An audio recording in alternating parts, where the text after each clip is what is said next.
Baik, Assalamualaikum warahmatullahi wabarakatuh. Selamat sore anak-anak. Ya, selamat sore, Bu. Ya, gimana kabarnya? Alhamdulillah baik, Bu. Alhamdulillah. Kabarnya Ikam Najahid sama Dedek Lia gimana? Sehat? Sehat. Sehat sekali, Bu. Alhamdulillah. Semoga tetap diberi kesehatan selalu biar kita ketemu terus ya setiap harinya. Nah, sebelum kita mulai pelajaran pada hari ini, alangkah baiknya kita berdoa dulu ya. Monggo kepada Ketua Kelas, Mas Ikam, dipimpin doanya.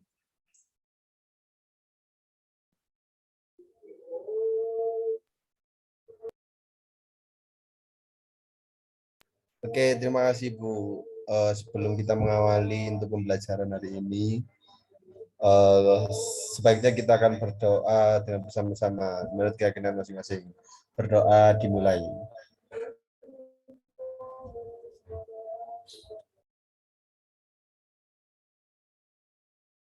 Berdoa selesai. Ya baik, terima kasih Mas Ikam sudah dipimpin doanya. Oke, sebentar dulu ya, Ibu mau izin men-charge laptop dulu ini, soalnya laptopnya Ibu baterainya low.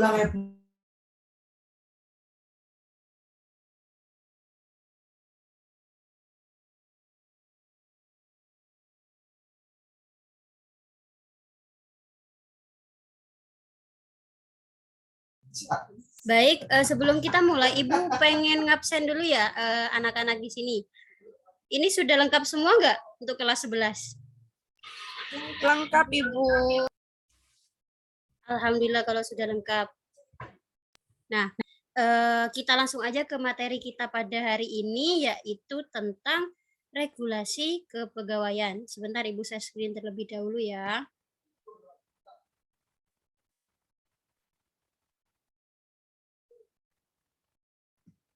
Ditunggu anak-anak.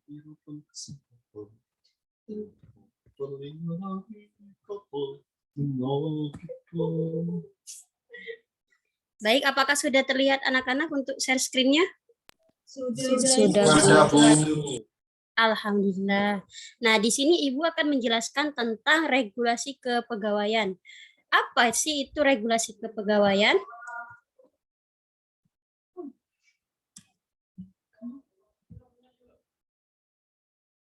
Sebentar ya.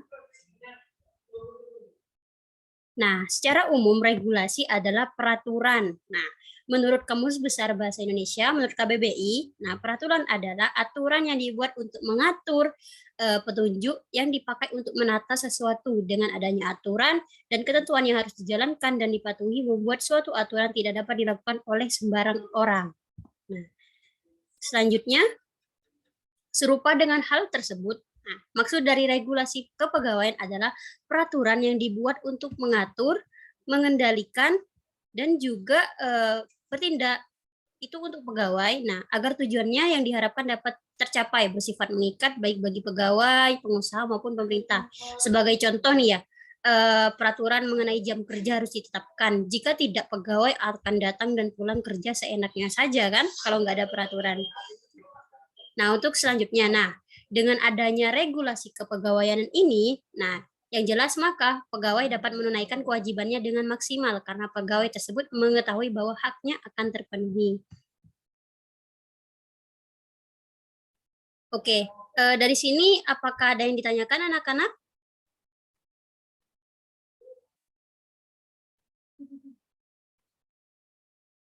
Belum, Bu. Oh, belum ya? Oke, kalau gitu Ibu lanjut saja ya ke macam-macam regulasi kepegawaian. Nah, di sini macam-macam regulasi kepegawaian. Yang pertama, keputusan presiden.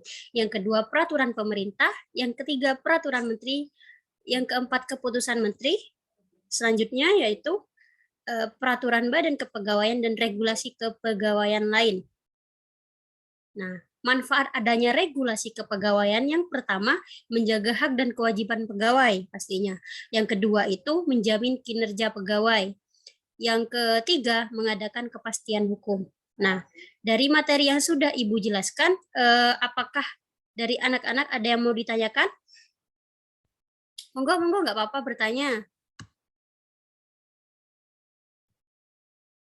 Silakan.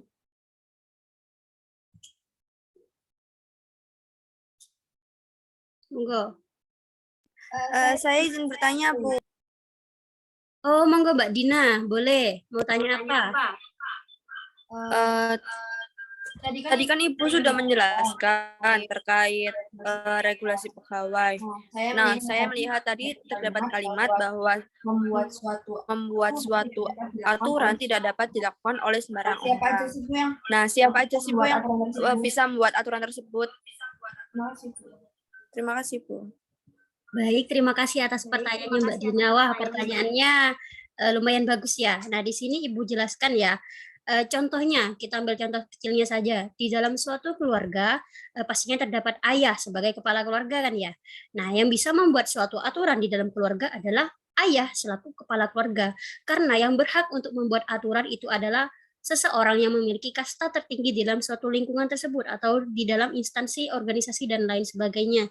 Nah, contohnya di sekolah. Nah, yang bisa membuat peraturan adalah kepala sekolah.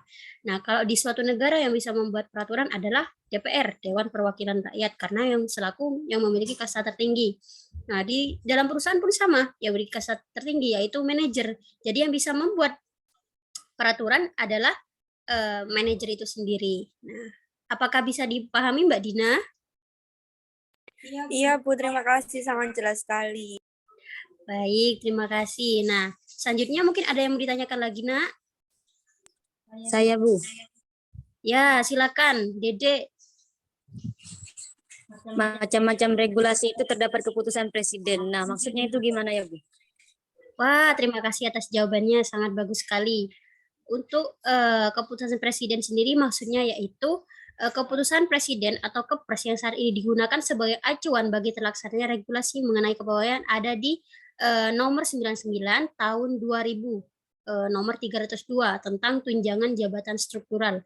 Nah, dengan adanya peraturan ini maka pegawai dapat bekerja dengan lebih baik lagi mengingat bahwa tunjangan yang menjadi haknya telah diatur pula dalam suatu peraturan. Jadi peraturan presiden ini tentang tunjangan kepegawaian urusannya. Dari situ apakah sudah jelas, Dede? Sudah, Bu. Alhamdulillah juga jika sudah jelas. Nah, mungkin ada yang mau ditanyakan lagi anak-anak? Cukup, Bu.